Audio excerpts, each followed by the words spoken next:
Pep Guardiola, one of the goats of matches, leaving Man City and leaving Premier League.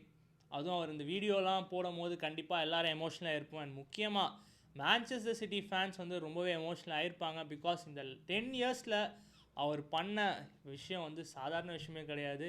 He created a history for them, he created a legacy for them. So கண்டிப்பாக அவங்க யாருமே Pep கார்டியோலாவை வந்து மறக்கவே மாட்டாங்க. He is a legend. டெஃபினட்டாக Manchester சிட்டிக்கு he is a legend. ஏன்னா ஒரு கிளப்புக்குமே ஒரு மேனேஜர்ஸ் இருப்பாங்க. அவங்க பண்ணுற விஷயந்தான் வந்து அந்த கிளப்பே எலவேட் பண்ணும்.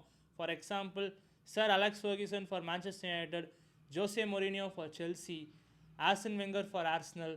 ஸோ இந்த மாதிரி வரிசையில் பெப் கார்டியோலா ஃபார் மேன்செஸ்டர் சிட்டின்னு சொல்கிறாங்க. ஸோ கண்டிப்பாக இப்போ போகும்போது அந்த ஒரு எராவே முடிஞ்ச மாதிரி ஒரு ஃபீல் இருக்கும். அண்ட் அவர் இருக்கும் போது நியூட்ரல் ஃபேன்ஸுக்கு, ரைவல் ஃபேன்ஸுக்கு எவ்வளோ காண்டாகும் தெரியுமா அவரை பார்த்தா. ஏன்னா அந்த மனுஷன் யாரையும் ஜெயிக்கவே விட மாட்டான். அந்த அளவுக்கு ஸ்ட்ராங்காக மேனேஜிங் பண்ணுவான். பிகாஸ் நீங்கள் கேட்கணுன்னா லிவர்பூல் ஃபேன்ஸ், ஆர்சனல் ஃபேன்ஸை கேளுங்க. முக்கால்வாசி டைட்டில் ரேஸ் இவங்க கூட தான் பண்ணாங்க. அண்ட் ஜர்கன் கிளாப்போட போகிற டைட்டில் ரேஸ்லாம் எப்பாடி, அதாவது அவன் 97 பாயிண்ட்ஸ் எடுத்தும் தோற்று போவாங்க. ஸோ அந்த மாதிரி ஒரு டிஃபிகல்ட்டியை க்ரியேட் பண்ணுவான் பெப்பு. அதாவது 97 பாயிண்ட்ஸ்ன்றது செகண்ட் பிளேஸ்க்கே ஹையஸ்ட் இந்த history.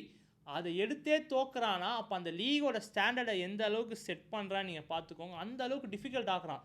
If you beat Pep you will be the better team அப்படின்ற ஒரு இது கிரியேட் ஆகுது. அதே தான் இப்போ அர்டேட்டாக்குமே ஆச்சு. 3 வருஷம் ட்ரை பண்ணால் செகண்ட் முடித்தோம். அண்ட் அதுக்கப்புறம் நீங்கள் பார்த்தீங்கன்னா இந்த சீசன் அதுவும் பெப் கார்டியோலா மேன்செஸ்டர் சிட்டிக்கு it's not a best season. அவங்களோட ஆவரேஜ் சீசன்லே 100 அளவில் டைட்டில் ரேஸ் போய் இப்போ லாஸ்ட் மேட்ச் வீக்கு முன்னாடி ஜெயிக்கிறாங்கன்னா தட் ஷோஸ் ஹிஸ் அவன் லெவல் என்னன்னு இதிலே தெரியுது. பெப் கார்டியோலானாலே ஒரு ரெஸ்பெக்ட் வரும். கண்டிப்பாக இது வந்து அதான் சொல்கிறேன், மேன்செஸ்டர் சிட்டி ஃபேன்ஸ் மிஸ் பண்ணுறாங்க. கண்டிப்பாக அது பண்ணுவாங்க. அண்ட் நியூட்ரல் ஃபேன்ஸ், ரைவல் ஃபேன்ஸுமே மிஸ் பண்ணுவாங்க. இது வந்து ஒரு லவ் அண்ட் ஹேட் ரிலேஷன்ஷிப் மாதிரி தான். ஹேட் என்னன்னா அவன் நல்லா பண்ணுறான், இவன் நம்மளை ஜெயிக்க விட மாட்டான்ற ஹேட் எல்லாத்துக்கும் இருக்கும் அந்த ரைவல்ஸ் அண்ட் நியூட்ரல்ஸ்க்கு.